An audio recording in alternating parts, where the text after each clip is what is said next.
Good morning. Welcome to this week's Learn with Lorna, episode number 205, would you believe, where we're looking at some festive stories from within the Archive Service collections.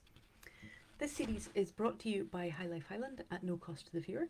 High Life Highland's a charity registered in Scotland, and there's no payment or subscription required to take part in this series of events.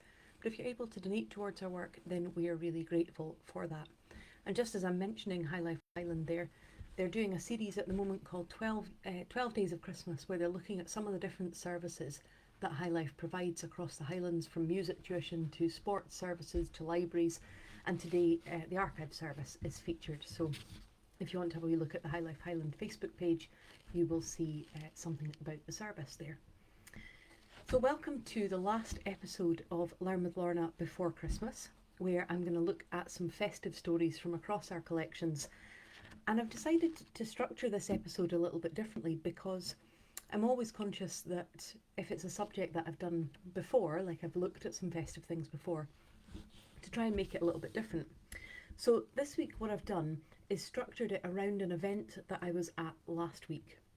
So last Thursday, straight after I finished Learn with Lorna, I legged it out of the house and into Inverness to speak to the Inverness Macular Support Group, which is a group that serves Inverness and surrounding area for people with sight loss or issues with their sight. And I took a box with me of sensory materials, archival papers, bookbinding leathers, some pasting brushes, all sorts of different things, so that as I was chatting, because I didn't take any slides with me, but as I was chatting, that the group would be able to feel the materials I was talking about. And it was a really great session. There was around 20 people there from quite a wide area. But one of the things we did at that session was start by talking about some of our favourite things about Christmas. And it was prefaced by saying, if your favourite thing about Christmas is when it's all over and everything goes back to normal, that's fine. But because of that, I thought that's how I'm going to structure this episode, around the things that came up at that event. Some of the things that people particularly spoke about, some of the themes that came out strongly about what people enjoy about Christmas. So I've taken those themes and then I've gone into the collections to find some examples. And I'm also going to be throwing in some memories that were shared with my colleague Val, who you've heard me speak about a lot, at Nucleus, who did some Christmas reminiscing sessions at Riverside Nursing Home in Wick a few days ago. So I've kind of interspersed some of the things that came out of that as well. Now, Christmas is of course part of a long history of festivals and religious events held in midwinter. Midwinter has long been a time of significance, and I'm aware as I'm saying this to Jen and others in Australia and New Zealand that it's a very different type of festival. But from a European point of view, there's been a long history of marking midwinter because it's the point that the country is at its darkest, it's at its coldest, before the light comes again. And so we have long used fire and light and music and evergreens and to celebrate and to decorate our houses in an awareness of the fact that the light and the spring will come back. The winter solstice was and is marked, and then as the Vikings came to Scotland in the 1700s, with their invasions they brought Yule festivals and celebrations and traditions, including first footing, which we retain in Scotland as a New Year tradition rather than a Christmas one.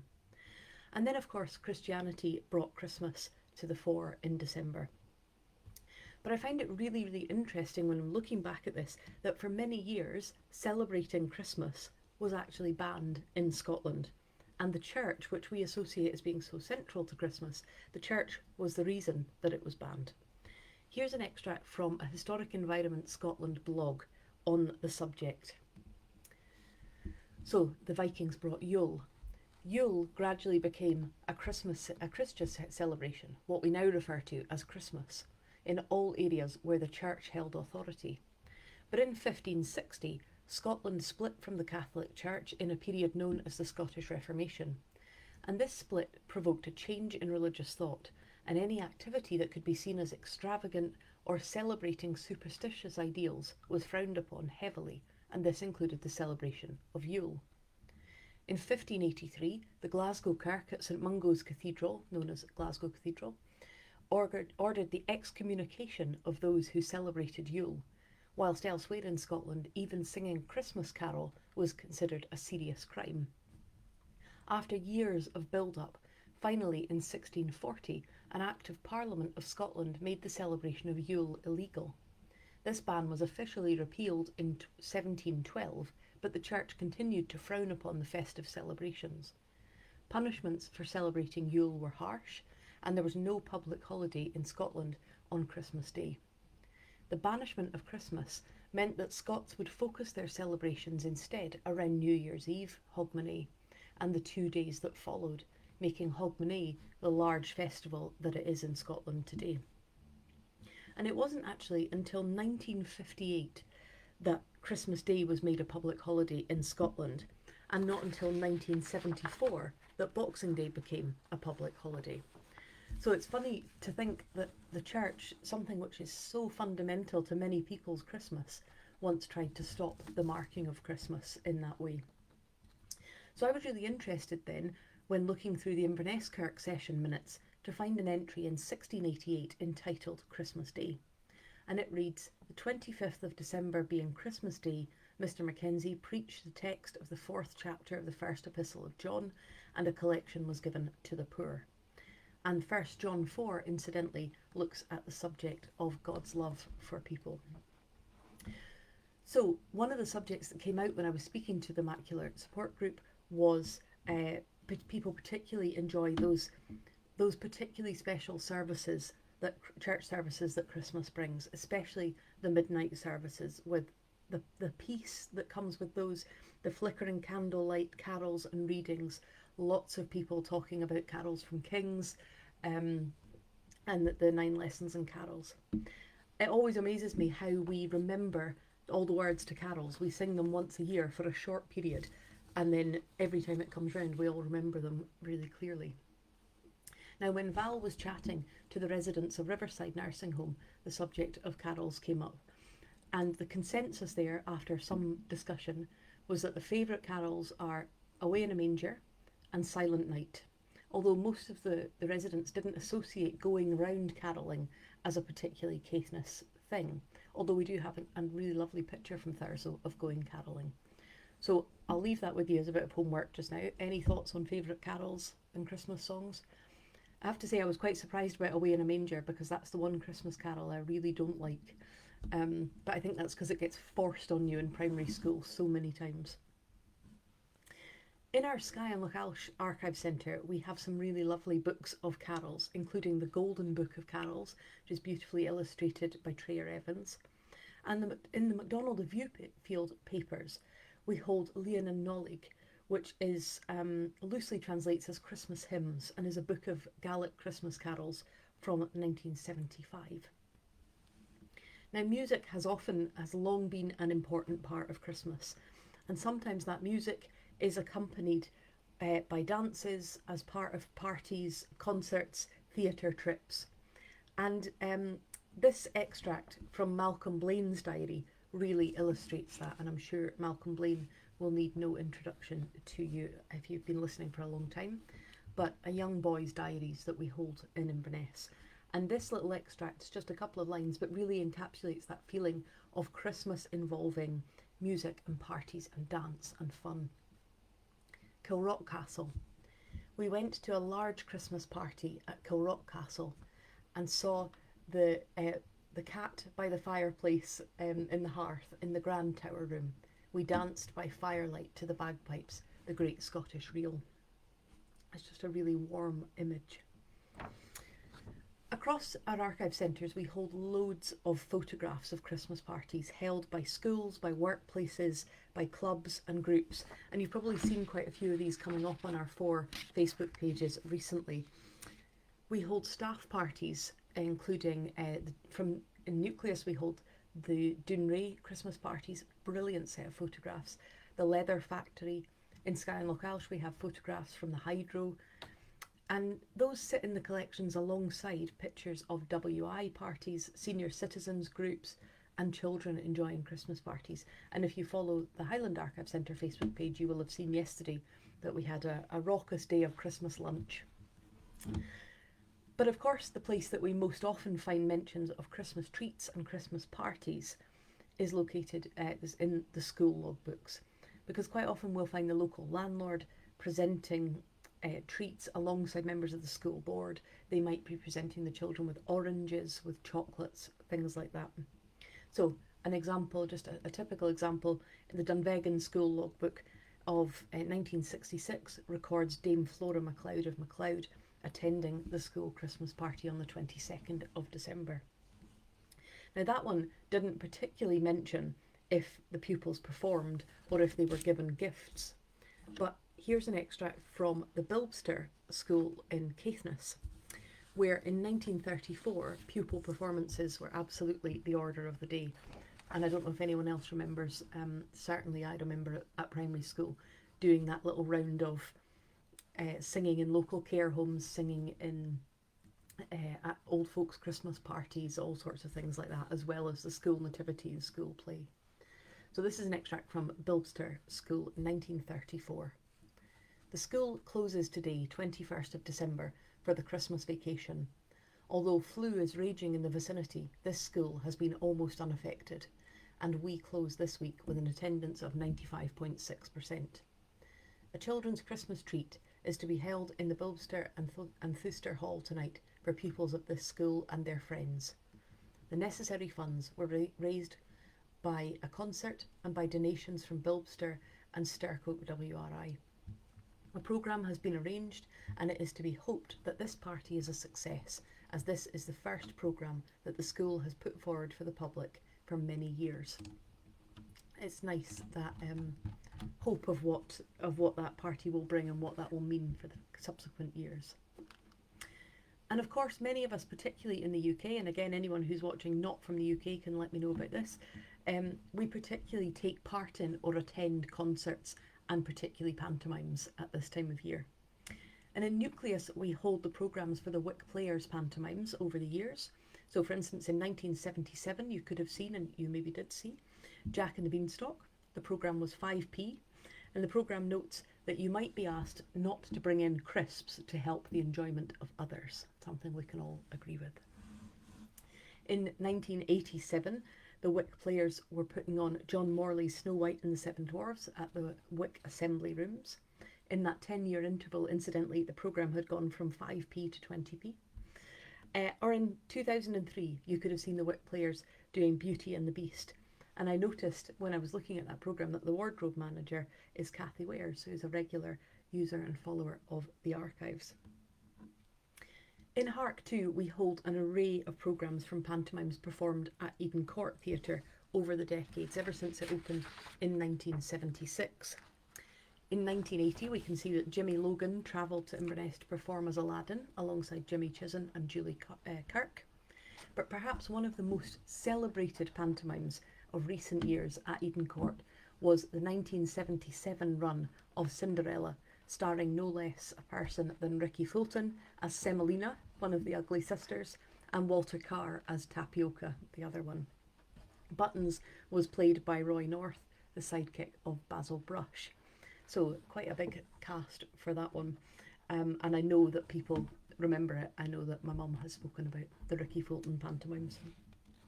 I particularly enjoyed, for that one, looking in the programme at the performers' biographies and finding out that Ricky Fulton listed his greatest joys in life as music, a good game of bridge, his West Highland Terriers, Jeeves and Jonathan, an unbelievable mynah bird called William, and his wife Kate. Now these concerts and parties and events and trips to pantomimes and things are often spent with family and are often spent with people that we don't meet up with regularly. At the Macular Support Group, this was the single thing that came up most for almost everybody in the room. The thing that they enjoyed most about Christmas was being with family, if that was possible. Children returning from universities or bringing their own children back to see grandparents and extended families. And it's often a time where people slow down, where people get together. And that's the theory, anyway. Now you might remember this utterly tragic letter written by George Hall at school in Aberdeen to his father James at Bellaport House on the shores of the Cromarty Firth. And I thought I'll need to share it with you again, just lower the tone slightly to a little sad entry. Aberdeen, December the 20th, 1858. My dearest father, I received your letter just now and am much surprised that you're speaking again about me not going home. You promised to allow me home. Why don't you keep your promise? All the boys are going home except for the Munros, and I don't see any reason why I shouldn't go also. Mr. Ross of Mulcraig's son is going, for Mr. Pattison had a letter from his father telling him to allow him home. Mr. Mackenzie, Ardross's son, are going, Mr. Mackenzie Invergordon, Mr. Ross Mulcraig's, Mr. Ross Dingwall's, and one of his boys is bigger than I am. I'm going home also, for I require several things. You spoke to me about going to Inverkindie. I'm not going there, I'm going home. I wrote to Inverkindie and told them I am not going there this year, that I was going home. Mr. Pattison is quite willing to allow me home, and he says it will do much good to me. If W. Pattison has time to go home, they wouldn't have any objections. They would be just glad to see him. I wonder then why you would not be glad to see me. I am coming home on Friday, just like the other boys. I've told you before that I am to get from Keswick to Alness in Mr. Mackenzie's dog cart. You said that 30 shillings wouldn't get me back and forth. About £1 would do it easily. I have as much money as will take me home. I have the £1 yet that you sent to me. I kept it purposely to take me home at Christmas. So hoping to see you all well on Friday, my dearest father, G. Hall. I will write again before leaving, but write to me when you receive this. I always find that such a tragic little letter. It conjures up in my mind that picture of Scrooge in A Christmas Carol where he meets the ghost of Christmas past. The school is not quite deserted, said the ghost. A solitary child, neglected by his friends, is left there still.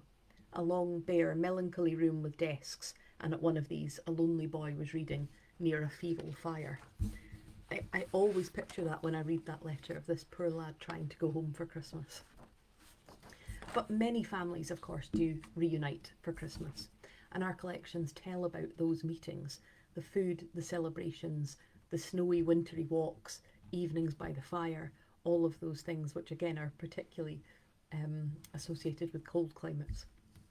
We can read about all of these things in letters, in diaries, but I'm going to share two particular favourite extracts from two of my favourite young boys in the collection, William J. Scott and Malcolm Blaine. So let's start with Malcolm in 1904. During our Christmas holidays, we did not do much in the way of expeditions. Once we bicycled to Rake Castle and saw the old castle ruins on the mountainside.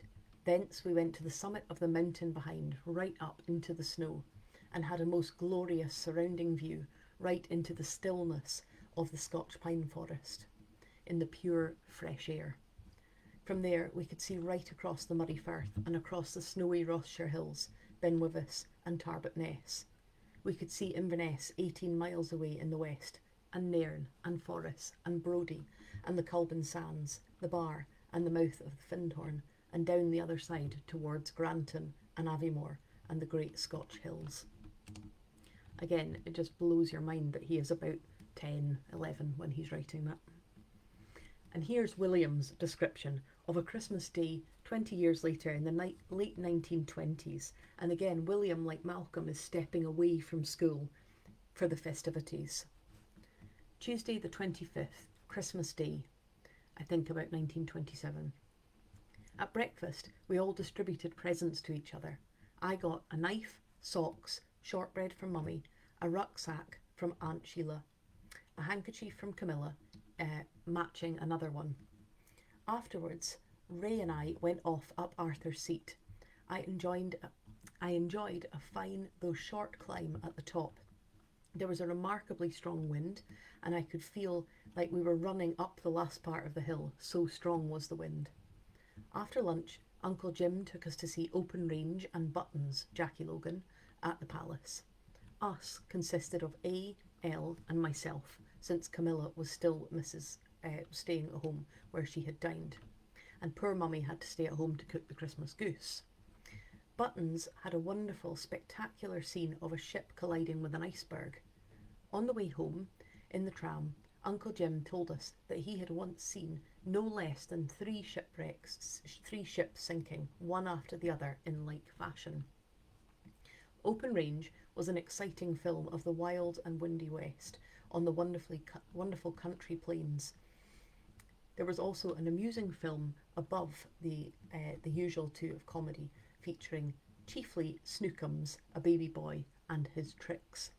We had a luxurious supper with tasty plum pudding and goose, and after it we played cards and listened to the gramophone until bedtime. Again, don't you just love the turn of phrase of these two young lads? But of course, for many, many of us, there are people that we can't be with at Christmas. They may have passed away, they may live some distance away, maybe there is just no one that you could spend Christmas with, or maybe the people that you do have are busy somewhere else. And that's why cards and letters and phone calls are so particularly valued at this time of year. And across our offices, we have so many examples of letters and cards being important to people, coming at a time where they are deeply appreciated, bringing updates or news or thoughts, and just the thought that somebody is thinking of you and aware of you. Here's a really poignant example from the Nucleus collections in Caithness. This is a collection that many people loved hearing about.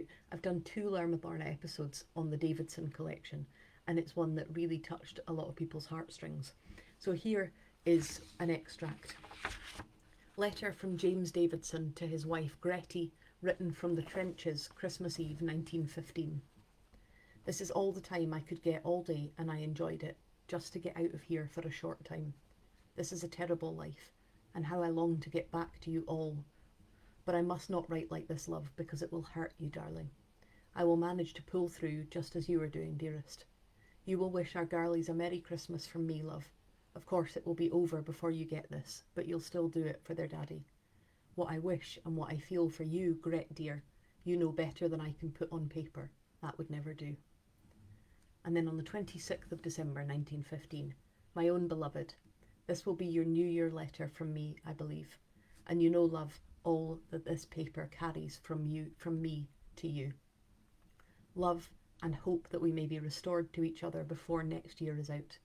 You've been very brave all along, and I know you felt the last parting very deeply, love, but keep up for my sake. I felt it in you, dearest, and I was dreading the parting, my love.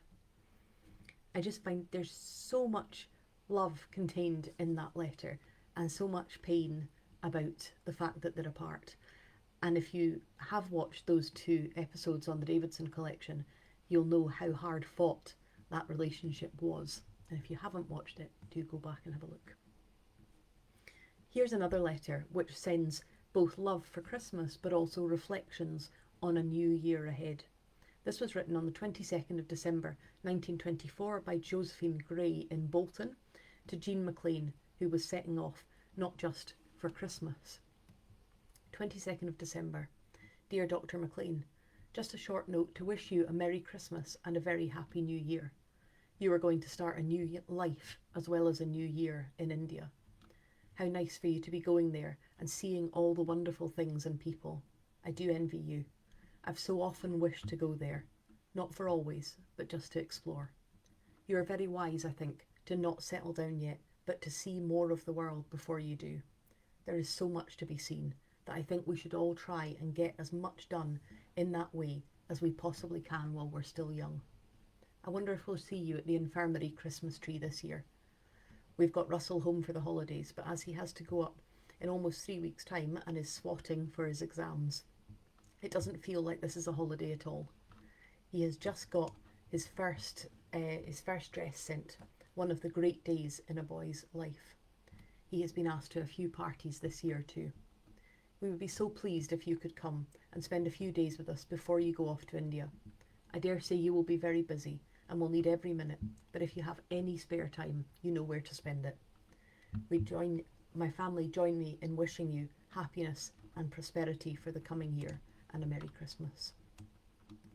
And there's that feeling, isn't there, of the potential that a new year can bring.